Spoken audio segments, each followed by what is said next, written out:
Today our topic is concept of radicals and radicands. Now look at this number. Under the root 5 and small 3 is written here. Now how we will read this? We will read this as this small 3 is the index. This is the radical sign, and this value or the number under the radical sign is called the radicand or base. Difference between radical form and exponential form. In radical form, this radical sign is used. For example, radical x and its power is 1 by 3. This radical sign y square, and we have to take its fifth root.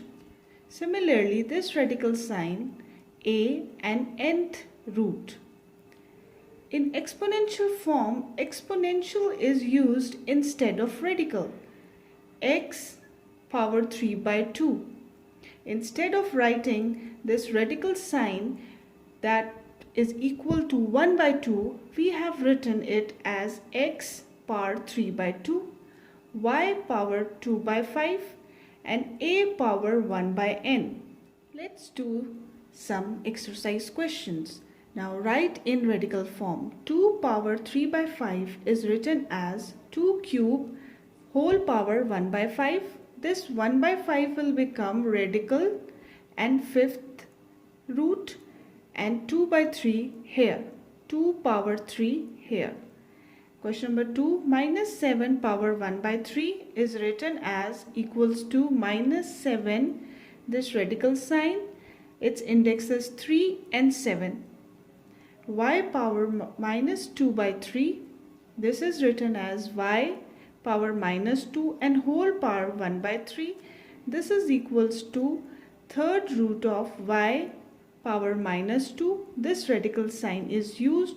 In this way, we have converted the exponential form into radical form. And as we know that this radical sign, it means that whole power 1 by 2. Now question number 2 is write in exponential form. Now the question is in radical form. This radical sign 13, its index is 3. It can be written as 13 power 1 by 3. Then radical sign x power 7 and its index is 5. This can be written as x power 7 and whole power 1 by 5. Then this radical sign x power minus 3, and we all know that this radical sign is equal to 1 by 2. So this is equals to x power minus 3 by 2.